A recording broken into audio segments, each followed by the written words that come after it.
بسم الله الرحمن الرحيم.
اللہ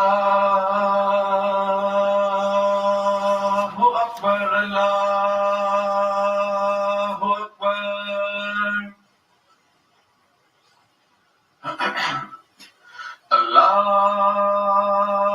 اللہ اکبر اللہ اکبر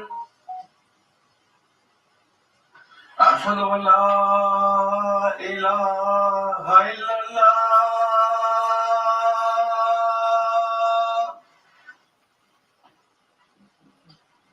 اشہد ان لا الہ الا اللہ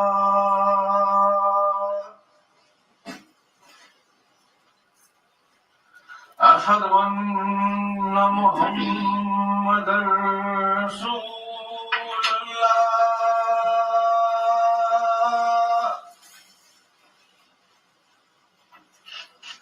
اشہد ان محمد رسول اللہ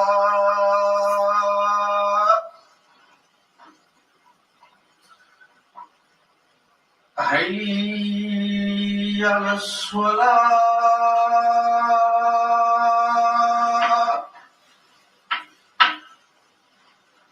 حی علی الصلاۃ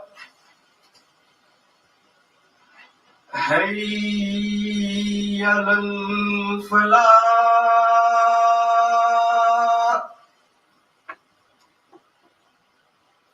حی علی الفلاح اللہ اکبر اللہ اکبر لا الہ الا اللہ اللہ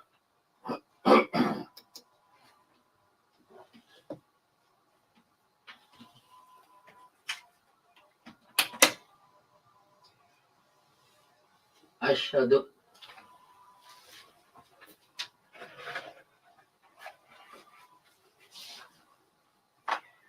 أشهد أن لا إله إلا الله وحده لا شريك له وأشهد أن محمدا عبده ورسوله أما بعد فأعوذ بالله من الشيطان الرجيم بسم الله الرحمن الرحيم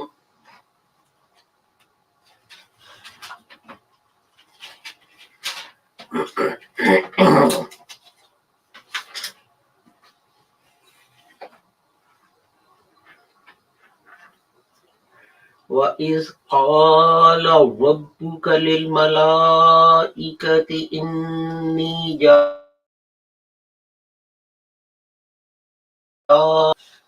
قالوا أتجعل فيها من يفسد فيها ويسفك الدماء ونحن نسبح بحمدك ونقدس لك قال إني أعلم ما لا تعلمون وعلم آدم الأسماء كلها ثم عرضهم على الملائكة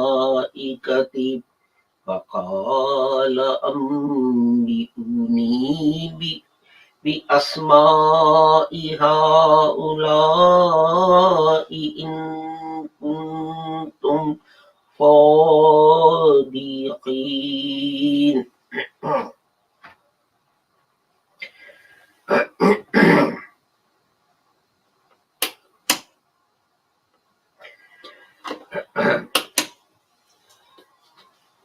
I have recited verses 30 and 31 of Al-Baqarah, the second chapter of the Holy Quran. And the English translation is, and when your Lord said to the angels, I'm going to place a ruler in the earth. They said, will you place in it such as make mischief and shed blood? And we celebrate your praise and extol your holiness. He said, surely I know what you know not. He taught Adam all the names, then presented them to the angels. He said, tell me the names of those if you're right. They said, glory be to you. We have no knowledge but that which you have taught us. Surely you are the knowing, the wise. He said, oh Adam, inform them of their names. So when he informed them of their names, he said, did I not say to you that I know what is unseen in the heavens and the earth, and I know what you manifest and what you hide.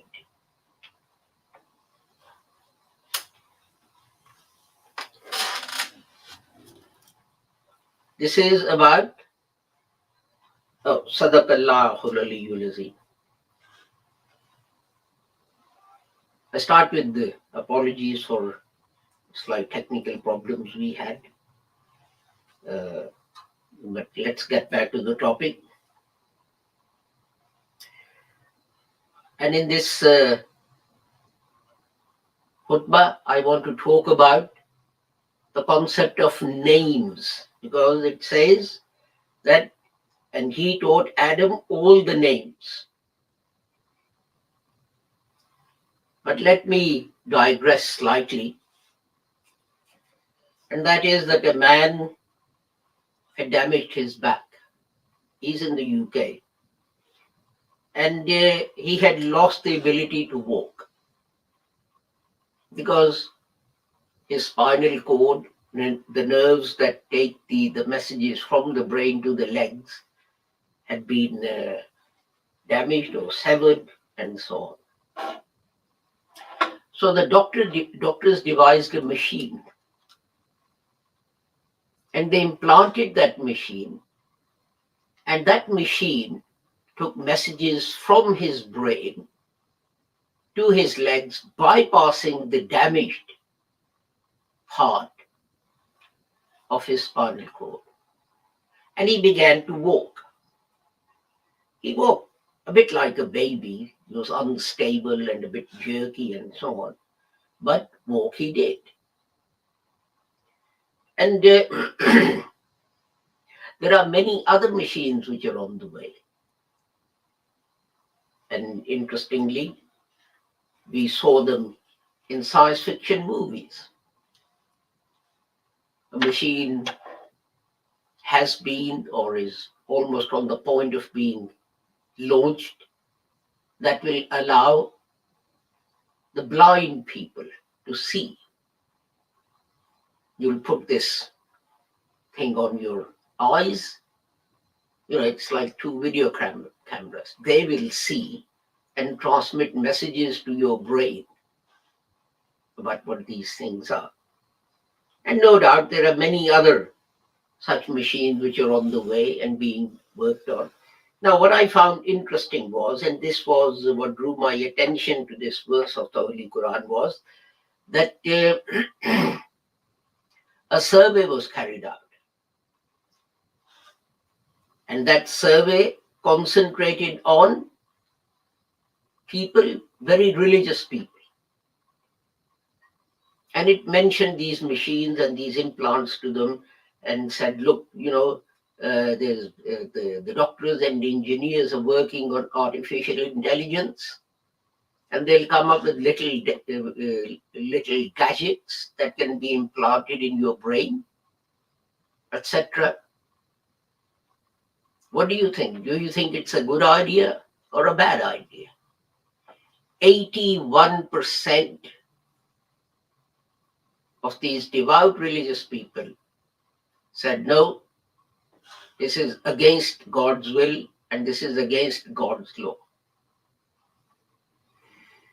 Now, my question to you is, in which country do these people live? And which religion do they belong to?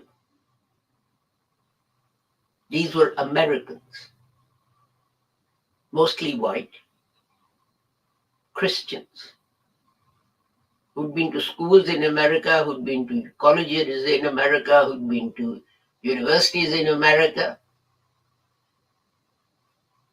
And 81% of them said that this is against God's will and we mustn't do it. The question that arises, if it's against God's will, how come human beings are doing it? But I thought of these verses of the Holy Quran, that God taught Adam all the names. And if we go to classical commentaries of the Holy Quran, people like Imam Ibn Kathir, in his tafsir, he says that Allah taught Adam all the names of everything. And then he goes on to say, the correct view is that he taught him, that is Adam, the names of all things, what they are, and their qualities, right down to the noiseless fart. So God didn't just say, show Adam an apple and say to him, this is an apple. He also taught him, according to Imam Ibn Kathir, qualities, all the qualities of that apple. And that applies to everything else. And interestingly, Ibn Kathir refers to Bukhari, a hadith in Bukhari, in making his arguments. And the hadith goes that the believers will assemble on the day of resurrection and will say, let us ask somebody to intercede for us with Allah. So they will go to Adam and they will say, you are the father of all the people. Allah created you with his own hands and ordered the angels to prostrate to you and taught you all the names of everything. And Imam Ibn Kasir then goes on to conclude from that Allah taught him names of everything. Remember, earlier on he says it doesn't just mean names, but it also means their qualities, their characteristics. Ibn Hajar, he also discusses this, and he then says there was some dispute as to the meaning of the word names. It was suggested that this referred to the names of his offspring. That is, some people say when the Quran says God taught him all the names, some say it means all the names of Allah. Some say all the names of Adam's progeny.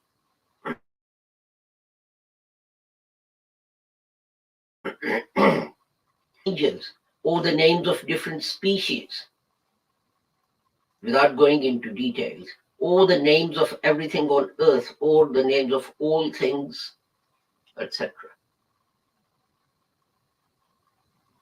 Imam Shawkani says the names, he doesn't say just names, this is an apple, this is a table, this is a horse. Imam Shawkani says that the names are phrases or expressions, and what is meant is the names of objects whose names Allah taught him. This is the opinion of a majority of scholars, and this is the true meaning of the word ism, name. This is confirmed by the word all the names, which indicates that he taught him everything and did not omit anything, no matter what it was. Now, I want to take these explanations further and add something to these views about what the word ism, or what were the names that Allah taught Adam. You see, what happens is that, think of a child. You have a baby, and you're trying to teach that baby the name of something. And you teach him, you don't just say, this is the name, but you point the thing out so that the child can grasp its form, its qualities, its characteristics. Now, let's take an example that if you didn't do this, what will happen? You tell the child that a four-legged animal is called a horse. So the child sees a dog and points to a dog and says horse. Why? Because you've given him limited knowledge. You taught the child anything with four legs is called a horse. But a dog has four legs. There are many similarities. A dog has a tail, a horse has a tail. And so you can carry on. So what you do is you say to the child, no. A horse is something different. A horse has these characteristics, and a dog has these characteristics. And the child then sees two dogs on the street, one of Queen's corgis and a Rottweiler, and the child is confused because they look totally different. A corgi and a Rottweiler, or an Alsatian, they look totally different. So you teach him the difference between the species of dogs. That yes, they're all dogs, but dogs belong to different families. And you maybe say to the child, well, it's like, you belong to this family, and the child next door belongs to the next door neighbor's family, and so on. So what you're doing is you are increasing the child's knowledge so he can more accurately identify things that are around him. So teaching names is not something that is just done once. It is a continuing process that happens throughout every human being's life. Our knowledge of things improves. I mean, I'll give you my example that I had some knowledge of recitation of the Holy Quran. And then someone rang and they said, we teach people to recite the Holy Quran. And I said, well, yes, maybe, but I can recite the Holy Quran. So he said, let me give you a test. And there were many technical faults in my recitation from the Arabic point of view. So I said, oh, okay, can you please teach me the correct accent and help me practice?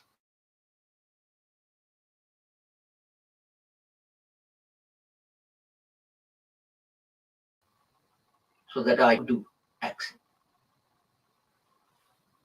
And the same thing happens to other things. Again, take the example of the Holy Quran. When there was lockdown, someone suggested that, rather than quarantine, we make it Quran time and we have some broadcasts about the Holy Quran and so on. So I thought that was a good idea. And I started looking at the formation of words in the Holy Quran. So every day I would take a word on the Holy Quran and look at how it was formed and different meanings it can have, etc., etc. And I'm learning. And I'm sharing what I learn with other people. But the point I'm making is that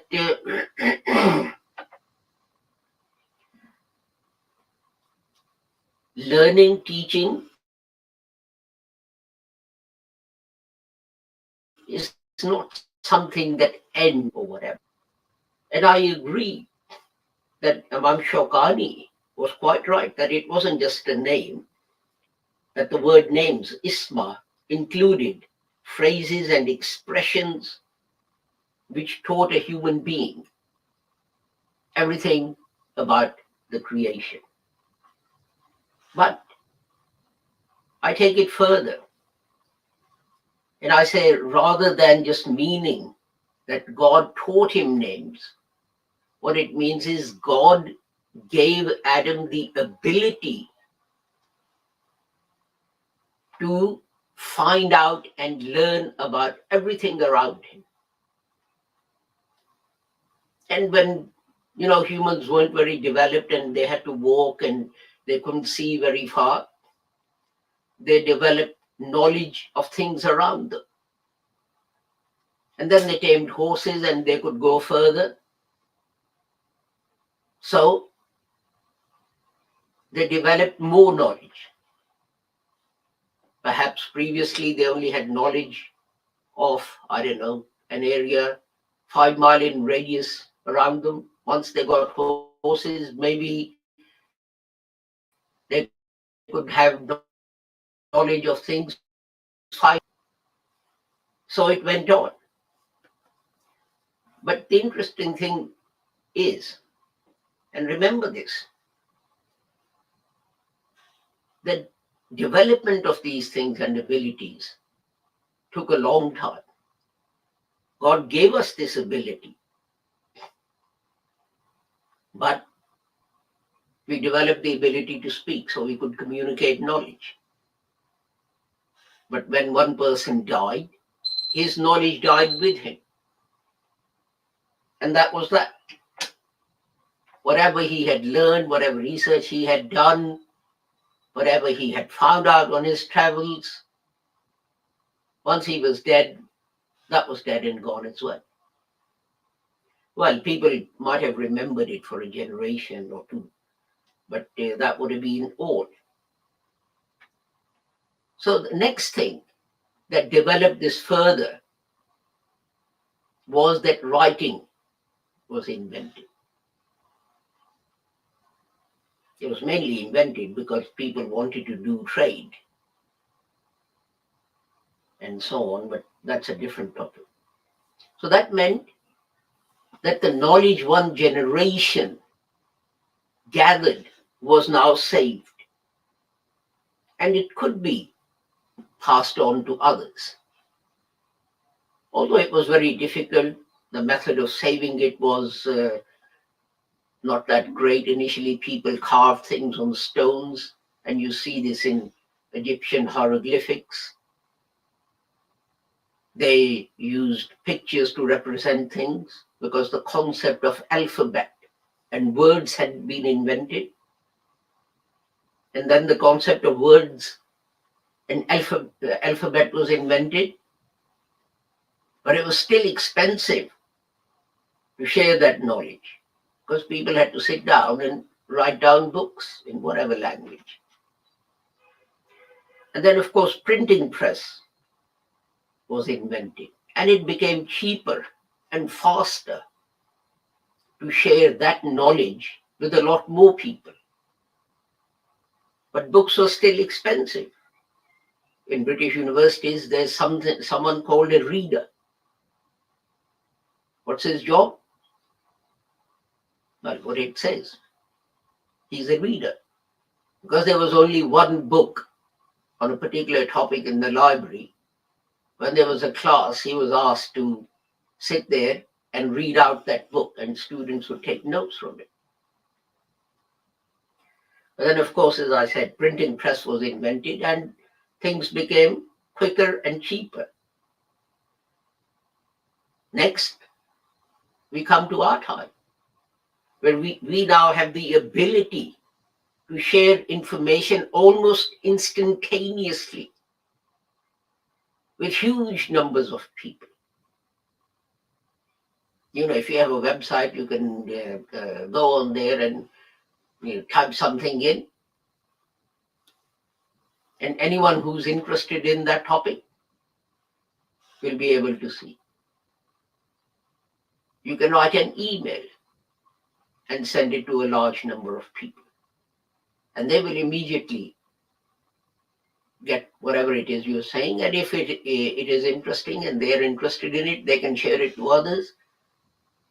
And those people who receive it, they can share it with further people. And so it goes on. But instantaneously, information is shared with millions of people. These are all stages of the way God taught Adam names. These are stages of how the ability in Adam, in humanity, developed to preserve and perpetuate and share knowledge that they find about everything in the universe, whether it's apples or land or lions or giraffes or whatever. They can communicate with each other. In a way, having got this ability, we are actually going back to the Egyptians and hieroglyphics. Egyptians used pictures to denote things. Now you get little videos, there is no sound. The video might be uploaded by a French person or a German person. I don't know French or German, but I look at that video, and just by looking at the video, I get the message of what he is trying to communicate. This is exactly what Egyptians did. So we are going back to that. Question is then, what is the next stage of being taught these names? I don't know. Perhaps it's artificial intelligence. and planting of these AI machines in our body. We already have artificial intelligence machines. We can buy vacuum cleaners that you don't need to physically use to clean a room. You just press a button and eventually the machine learns where the obstacles are and cleans around them. You have lawnmowers that cut grass doing the same thing. But then you can have machines which are implanted in your body to regulate your blood sugar level and your blood pressure so that you don't have strokes and become disabled because parts of your brain are damaged. And we are now at a stage when rather than giving medication to people to cure them, doctors are developing techniques, and it has been developed and used for one type of cancer, that your own immune system is trained and taught that these cells are bad cells. You should attack them and kill them and destroy them, which means that you don't have to suffer all the side effects of these nasty drugs that these poor people have to take. So my view is that when God says, I gave Adam the ability, that ability, or taught him the names, that was God giving Adam the ability to find out for himself what things in the universe are, what their characteristics are, how they operate, and how they behave. And that will continue until humanity, through something foolish, manages to destroy itself and becomes extinct. Barakallahu lana wa lakum fil Quranil Azim wa nafa'ana wa iyyakum bil ayati wa zikril hakim innahu ta'ala jawadun karimun malikun barufur rahim.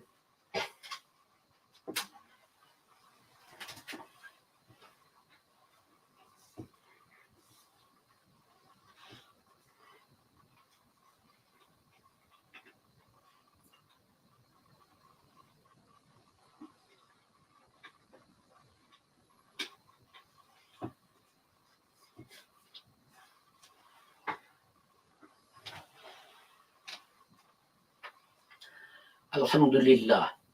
Alhamdulillah nahmaduhu wa nasta'inuhu wa nastaghfiruhu wa nu'minu bihi wa natawakkalu alayhi wa na'udhu billahi min shururi anfusina wa min sayyiati a'malina man yahdihillahu fala mudilla lahu wa man yudlilhu fala hadiya lahu. Wa ashhadu an la ilaha illallah wa ashhadu anna Muhammadan abduhu wa rasuluhu.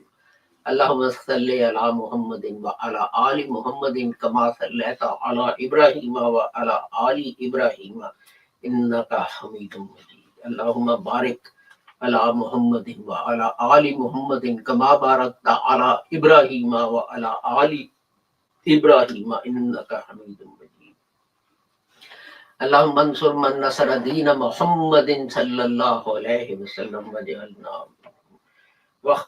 واخذل من خذل دين محمد صلى الله عليه وسلم ولا تجعلنا عباد الله رحمكم الله إن الله يأمر بالعدل والإحسان وإيتاء ذي القربى وينهى عن الفحشاء والمنكر والبغي يعظكم لعلكم تذكرون اذكروا الله يذكركم وادعوه يستجب لكم ولذكر الله أكبر والله يعلم ما تصنعون.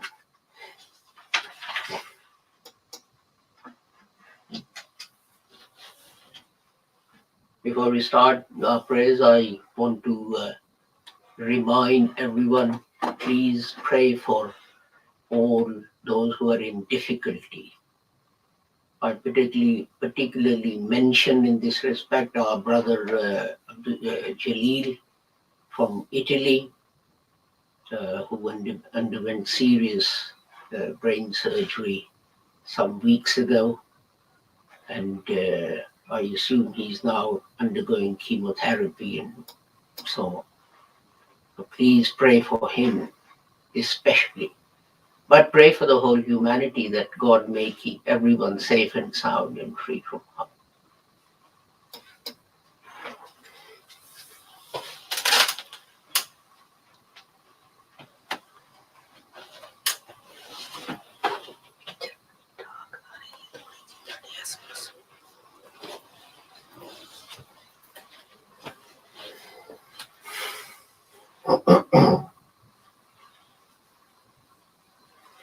Allahu Akbar.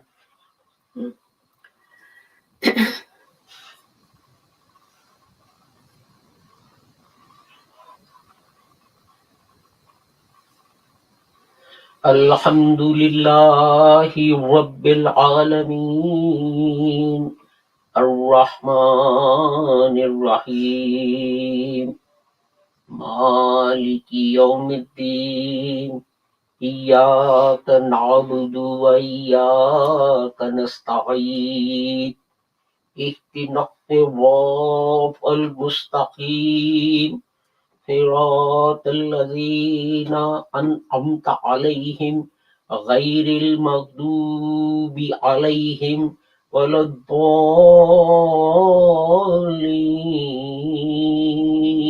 آمين. إنا أعطيناك الكوثر فصل لربك وانحر إن شانئك هو الأبتر. الله أكبر. سمع الله لمن حمده. ربنا الله أكبر. الله أكبر. اللهم اغفر. الله أكبر.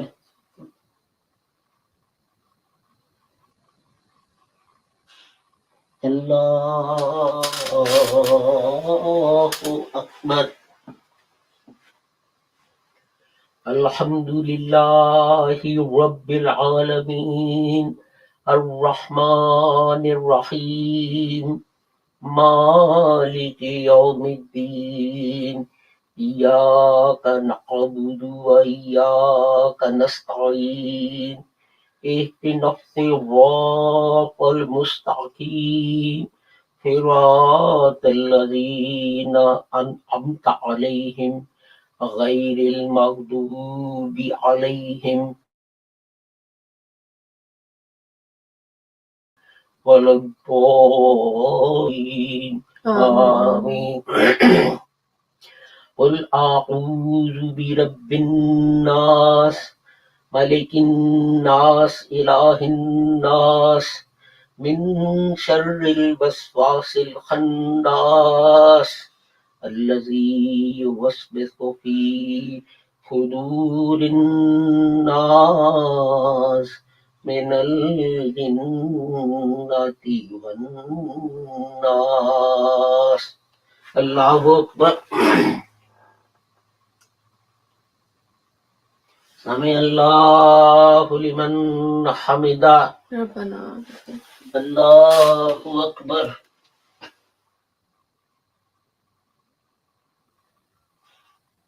الله أكبر. الله أكبر. الله أكبر.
السلام علیکم ورحمۃ اللہ.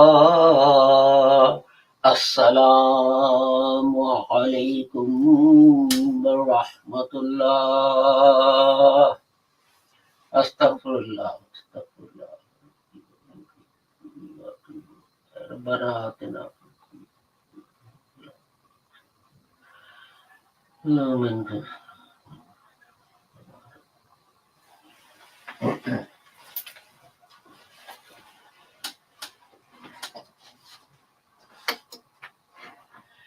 Thank you for joining us for our Friday service. Our next broadcast is going to be, I hope, next week, when we'll carry on with our series, the Dabbarul Quran in Urdu and the reflections on the Holy Quran in English. Until we meet again, I pray that Allah keeps everyone safe and sound and free from harm. Assalamu alaikum, Khuda Hafiz, goodbye.